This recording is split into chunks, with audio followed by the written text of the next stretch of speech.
Assalomu alaykum hurmatli haqiqatni izlanguvchilar. Bu leksiyarimizda shaytoniy aql tarafidan loyihalanib, to'ydirmasdan bizni va farzandlarimizni o'zlarining shaytoniy planlarini amalga oshirish uchun xizmat qildirayotgan bu piramid sistemining qurilmasini qisqa qilib dastlabki saviyada bir tushuntirish qilmoqchi va leksiya oxirida sistemaning cho'kishiga sabab bo'la oladigan ikki ochquchliq so'zni sizlar bilan o'rtoqlashmoqchi.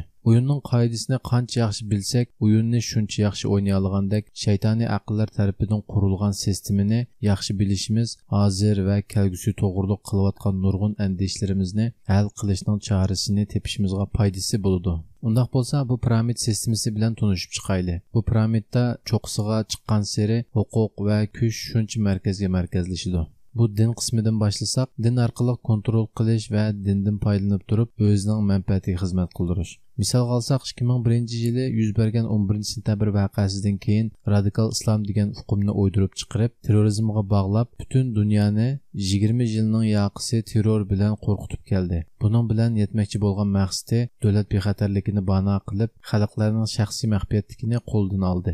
Shaxsiy erkinlik va huquqini kundan kunga taraytib mangdi. Hatta bizning dushmanimiz bo'lgan Xitoymi mushu o'yinlardan foydalanib bizga va bizning tuproqlarimizga bo'lgan ishg'olni kuchaytirdi va irqiy qirg'inchilik yurgizib, nurg'un tasavvur qilib bo'lmaydigan zulmlarni bizga elib kelyotdi. Shunga piramidning bu din qismidagi o'yinlarni biz boshqalarga qaraganda texim yaxshi tushuna olamiz. O'tir qismiga qarab baqsaq, bir davlatning qurilmasini ko'ramiz. Hukumatdan fuqarogacha davlatni tashkil qilgan bu qurilma 1871-yildagi Fransiya inqilobidan keyin imperatorlik davri oxirlashib, ulus davlatlarning qurilishi bilan maydonga keldi. İmparatorluq davrida podshohni xalqlar tanlay olmaydi. Ulus davlat, jumhuriyatchilik sistemasi va demokratik saylam degan hukmlar bilan xalqlar o'zining boshqaruvchilarini o'zlari tanlay oladigan bo'ldi.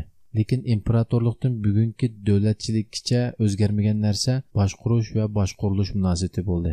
Maktab sistemasi to'g'riliq biz birinchi leksiyada so'zlab o'tganligimiz uchun to'xtalmaymiz. Maktabning ustidagi bu media qismini biz keyingi leksiyalarimizda tafsil ishlashga tirishamiz. Maktab va media bu sistemaning jon tomiri hisoblanadi. Chunki aslida har vaqt kuch xalqda bo'ladi. Shaytoniy aqllar bo'lsin yoki hukumat bo'lsin, xalqlarining, fuqarolarining birlashishidan va o'yishidan qo'rqadi. Dunyoda birlashish kuchining oldida hech qanday bir kuch qarshi kelib bo'la olmaydi. Qur'oni Karimning Ali Imron surasi 103-oyatida Allohning yipiga ching eslanglar, bo'linib parchlanmanglar deb 1400 yil burunla bizga askartish bergan. Xalqni o'xshamagan ideologiyalarga bo'lish, qallasini yuyish va hukumatning diktatorligini rahat yuritish yoki demokratiyaning kamchiliklarini pardozlash uchun sistema avval kichkidan maktab orqali menga format oladi. Ondan u xalqning cho'ng bo'lishiga ergishib, bu etilgan formatni texnik mustahkamlash uchun mediani ishga soladi. Misol olsak, Xitoyning o'qitish materialida 1950-yildan 53-yilgacha elib berilgan Amerikaga qarshi turib, Chavshanga yordam berish urushi deb o'zining fuqarolarini formatlagan bo'lsa, Chavshanning o'qitish materialida mushu urushni Jungoni qo'g'dash urushi deb atab turib, o'zini boshqalarning yordamini qabul qilgan bechora emas, balki boshqalarni qo'g'dab urush qilgan qahramon qilib fuqarolarni formatlaydi. Bu xil misollarni olamiz desak yana nurg'un.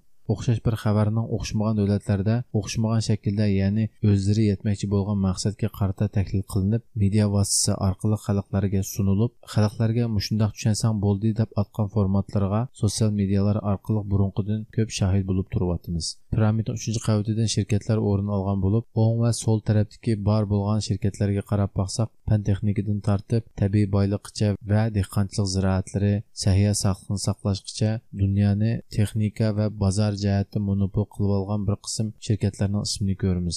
Dal mush shirkatlar dunyoda har qaysi davlatlarga texnika va kapitalni elib kirib, bozorni monopol qilish orqali shu hukumatni o'zining manfaatiga xizmat qildirdi. Shunga bu piramidda kuch jihatdan hukumatlarning ustida turdi. Biz hozircha faqat dunyodagi gigant shirkatlar hukumatdanmi kuchli ekanligini bilib olsaqla bo'ldi. Bu to'g'riliqmi biz ayrim to'xtalamiz. Piramidning 4-qavatiga qarab baqsaq, banklarni ko'ramiz. Bu yerda har bir davlatning markaz banklari bilan shu davlatning hukumati o'rtasidagi munosabatni cho'qim yaxshi bilishimiz kerak. Shaytoniy aqllar tarafidan boshqarilgan Markaz bankisi faqat knopkasini besish bilan pul bezib chiqarib, hukumatga qarz berib, o'sim bilan qaytarg'izish orqali hukumatni qarzdor qildi. Hukumat bu qarzni fuqarolarga yuklab, hukumat qarz bilan xalqni boshqardi. Shaytoniy aqllar bo'lsa, qarz bilan hukumatni boshqardi. Azroqla izinib baqsaq, dunyodagi hamma davlatlarning qarzining borligini ko'ramiz. Sizcha davlatlar kimga qarz bo'lib kelyapti? Bankchilik, qarz tarqatish, o'sim yig'ish bilan pulni, kuchni qo'lga to'plagan dunyodagi kuchli oila deyilib kelayotgan Rothschildning shu danglik so'zi bor. Mana bir davlatning iqtisodining kontrol huquqini bering, qonunni kimning tuzishi bilan karim yo'q. Bu orqali bir davlatning qonunni tuzish huquqidan bekerak iqtisodni kimning kontrol qilishining muhim ekanligini ko'ra olamiz. Banklar $1 barmaydigan bir tanarx bilan $100 bosadi. Bu $100 o'simini qo'shib turib boshqalarga qarz qilib berdi. Alganlar o'zining umrini va vaqtini banklarga setib berdi. Nafsiga qancha bak yengilganlar shuncha qarzdor bo'ldi. Shuncha quldek ishlashdan boshqa amal qolmaydi. Pul muomala bankchilik cho'ng tem bo'lganligi uchun bu temani keyinga qo'yib qo'yaylik. 5-qavatda bu piramidning mengisi hisoblandi. Barliq bugun va kelgusi to'g'riliq qilingan planlar mana shu bir qancha aql ambaridan chiqdi. Bu aql ambarlarining bu leksiyada bismillah tilga deb turayli. Bular 3 taraf komiteti, tashqi munosabatlar kengashi, Birlashgan Davlatlar Tashkiloti, Yumloq Ustal, Bilderberg guruhi, Rim klubi, Xan jamiyati, Xalqaro ishlar instituti. Bu ambarlardan chiqqan plan va projelar bilan dunyo boshqarildi. Albatta buning ichiga kirmagan yana nurg'un xalqaro tashkilot va o'rinlar bor. Yuqorida deb o'tgan aql ambiri bo'lsa, oldiga chiqib yo'rg'uchilikda ish qilganlar. Aql ambirining ostida yana bularga qaraydigan nurg'un kichik ideya qurilishlari bor bo'lib, masalan, maxfirak tutiladigan aql ambiridan biri bo'lgan Tavistokning ostida 3000 dan ortiq fikr qurilishlari mavjud. İnsanlarni kontrol qilish uchun ideyasini kontrol qilish kerak. Ideyani kontrol qilishni media va xalq qurilishlari orqali olib boradi. Media va xalq qurilishi organlari shaytoniy aqlning gapini anglamaydigan hukumatga bevosita xalq harakati olib boradigan namoyishlarni va xalq qo'zg'olonlarini planlash orqali shu davlatdagi hokimiyatini mustahkamlaydigan qurol hisoblandi. Aql ambarlaridan dunyo xarakterlik planlar planlandi. Buni davlatlarga vazifa qiladi. Davlatlarning bularni qilishi uchun fondlar va fondlarning ostidagi xalq qurilishlarini harakatlantirish orqali shu davlatdagi xalqlarni ishiltib turib reallikka aylantirdi. Misolga olsak, Xitoyning davlat boshqarishidagi eng muhim halqa har bir mahalladagi aholilar komiteti va bu yerda xizmat qilayotganlar. Hukumat bu orqali har bir fuqaroning ahvolini bir egallab turdi. O'ylab baqsaq, vatanimizda 2015dan keyin aholilar komitetiga xizmatchi qabul qilish to'lqini qo'zg'aldi va Xitoy bu apparatlarni rasmiy ishlatishga boshlagandan boshlab razil planlarining qadamini tezlatgan bo'ldi. Bir davlatning boshqarish huquqiga chaqilmay turib, u davlatga aralasha oladigan davlat usti o'rinlar dal yuqorida deb o'tgan aql ambiriga tava xalq qurilishlari va fondlar. Bu yerda fondlarning gapi chiqib qoldi, shunga ozroq qistirib o'taylik. Fondlar istixborot tashkilotining qo'li va puti hisoblandi. Dunyoda sistema uchun xizmat qiladigan muhim 5 cho'ng fondning ismini deb o'taylik. Qiziqishlar bo'lsa izni baqsanlar bo'ldi. Carnegie fondi, Rockefeller fondi, Ford fondi, Sorosning ochiq jamiyat fondi va Bill Gates va Milanda fondi. Dunyodagi nurg'un danglik oliy maktablarda bu fondlarning ta'sis qilgan yuqori so'mliq o'qish mukofoti bor. Fondlar shu davlat yoki shu millatdagi eng tirishchan va qobiliyatli kelgusida har soha, har kasbda boshlamchi bo'ladigan bu o'quvchilarni o'qish mukofoti orqali qo'lga kirgizib, o'zlarining ideyasi va nishoni uchun xizmat qildirganga ul soldi. Bizning vatandimi 15 yil burun Ford fondining o'qish mukofotiga iltimos qilib, salohiyati to'shqanlar Amerikaga berib o'qiy oladi va bir qancha Uyg'urlarimizmi bu fond bilan Amerikaga berib o'qigan. Bu qavatdan piramidning ustiga chiqqan seri ustidagilar to'g'riliq bak ko'p to'xtalishga hozircha vaqt emas deb o'yladik. Chunki biz avval o'zimizga zich munosabati bo'lgan xalqlarni ko'proq tushunishimiz kerak. Shunga piramidning ustidagi qolgan xalqlarni qisqa qilib o'tib ketamiz. 6-qavatda 300 lik komiteti bor. Bu dunyodagi eng boy va eng kuchli huquqi bo'lgan oilalarni tashkil topgan komitet. 7-qavatda 13 lik Toj kengashi, bular 13 oilaga tamsil qilingan. Bu 13 oila to'g'riliq internetda nurg'un yaxshi materiallarga izlansakla erisha olamiz. Buning ichidagi eng kuchli deb qaralayotgan 2 oila Rothschild oilasi va Rockefeller oilasi bo'lib, biroq yaqinqi 2 yilning yoqisi bu 2 oilaning ojizlayotganlik signallari ko'rilmoqda. Bu 13 lik Toj kengashiga munosabatli tuvandagi bir guruh sonliq ma'lumotni qistirib o'tsak, texnik tushunishlik bo'ldi. Dunyo iqtisodining %40% dunyodagi 38 ming shirkatning qo'lida. Bu 38 ming shirkat 1318 shirkat guruhining qo'lida. Bu Bu 1318 şirket guruhi 147 pul muamele ve banka aparatıga təbə. Bu 147 pul muamele ve banka aparatı yuqorida deyilgan 13 ailəyə təbə. 8-ci qavatga qarasaq dünya hükümranı degan tajni ko'rdik. Bu qavatda demakchi bo'lg'ini ularning bu piramid sistemasini qurishdagi oxirgi planining dunyoga hukmronlik qilish ekanligi va hukmronlikni qo'lga olgandan keyin o'zining amalga oshirmoqchi bo'lgan haqiqiy maqsadini eng cho'qqisidagi ko'z orqali ko'ra olamiz. Eng cho'qqisidagi ko'z ularning qurmoqchi bo'lgan yangi dunyo tuzumini ko'rsatadi. 100% hammani marab, hammadan xabardor bo'lib, butun davlatdan boshlab xalqlargacha qo'l qiladigan bir sistema demakchi.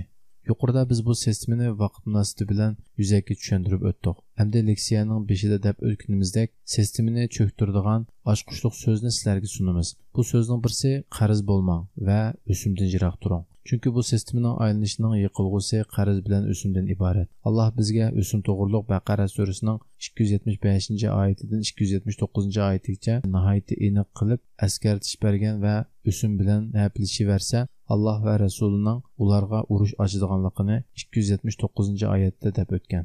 Asli bu sistemni cho'ktirish yoki uning kuchlanishi va davom qilishini to'sash har birimizning qo'ldan keldi. Sundigan yana bir ochqushliq so'zimiz nafsimiz. Biz nafsimizni yenga olsakla, qarz bo'lmasaqla, tejashlik bo'lib vaqt va pul-molni yaxshi planliq ishlatib turib, avval o'zimiz va farzandlarimizning mengisiga dasmoy solsaqla, bu sistemaning bizga bo'lgan ta'sirini tuvanlatalaymiz. Agar butun insonlik uyg'onsa, butun insonlik nafsiga yengilayotganligini bilsa, bu sistema davom qila olmaydi. Bu ochqushliq so'z to'g'riliq payg'ambarimiz 1400 yil burunla bizga eskartish bergan. Bu bo'lsa-mu payg'ambarimizning eng chong jihad o'zimizning nafsi bilan qilingan jihaddir degan hadisi. Shayton dal bizning nafsimiz orqali bizga vasvas soldi. Shunga nafsimizni yenginimiz shaytonni yenginimiz bilan o'xshash. Shaytonni yenginimiz sistemani yenginimiz bo'ldi. Shaytonni aqllar tarafidan qurilgan sistema deyishimizning asosimizni azroq bo'lsin tushundira oldik deb o'ylaymiz. Yuqorida shaytonni aqllarning qurgan piramid sistemasi bilan o'ynayotgan suiqasdlarni va boshlab ketayotgan nishonlarni oddiy kirish qilib tushuntirgan bo'ldik. Bu yerda shu nuqtani ta'kidlab o'tgan bo'lsak, ya'ni qarashda nurg'un kuchga va huquqqa sahib ekanligini ko'rdik. Ammo bu shaytoniy aqllarning cheksiz kuchga ega emasligini, planlarining hammasining amalga oshmaydiganligini bilishimiz kerak. Bularning insonlarni yo'q qilish va qul qilish uchun pastkash planlarni planlayotganligini bilsakmi, mutlaq kuch bizni yaratgan ulug' Allohdir. Ularning bir plani bo'lsa, Allohning bir plani bor. Shuning uchun biz bularni tushunish orqali yuqorida deb o'tgan ikki ochqushliq so'z bilan biz bu shaytoniy aqllarning planini buzishni o'zimizdan boshlaymiz. Bizning bu suiqasdlarni va bu sistemani izlashimizga sabab bo'lgani bo'lsa, payg'ambarimizning bir hadisida sahobalar Dajjal o'tirg'a chiqqanda biz uni qanday taniymiz, uning bilan qanday elishimiz ey Allohning rasuli degan chog'da Allohning rasuli uning planini bilsanglar, uning bilan elisha olasizlar deb javob bergan bu hadis. Bugun biz Dajjalizmning planlarini yashayapmiz. Dajjal bilan kurash qilish uchun uning planini bilishimiz shart. Diqqat qilsak, digital bilan Dajjal degan so'zning o'qilishining yaqin bo'lib qilishini biz tasadduqiylik deb qaramaymiz. Bu temalarni vaqti kelganda paketlar bilan izlanish natijalarimizni ko'pchilikka sunishga tirishimiz. Leksiya oxirini shu duo bilan oxirlashtiraylik. Tadbirsiz tavakkuldan, ijroatsiz duodan Allohga sig'inib turib panoh tilaymiz. Shuni unutmaylikki, bu dunyo harakatga o'tganlarning dunyosi. Maktab bitgandan keyin o'qish va o'rganish tugidi deydigan kunlar kelmas ketdi. Mayli qancha yosh kirmayli, kelgusi bizdan mozorliqcha o'qish va o'rganish orqali o'zimizni to'g'ri ilm va bilim bilan qurollantirib, farzandlarimiz bilan birga kurash qilishimizni talab qilmoqda. Leksiyamizni qimmatli vaqtini chiqarib oxirgacha ko'rgan qarindoshlarimizning vaqti texim barakatli bo'lsin. Foydali bir leksiya suna olgan bo'lsak, bizning ham hodiqimiz chiqdi. Kanalimiz har vaqt sizlarning qo'llashinglarga muhtoj va video ostidagi bosh barmoq knopkasini besib qo'ysanglar, bizga texim ilhom bo'ldi albatta. Bugungi leksiyamiz mush yergacha bo'ldi. Rahmat sizlarga, Allohga omonat bo'linglar.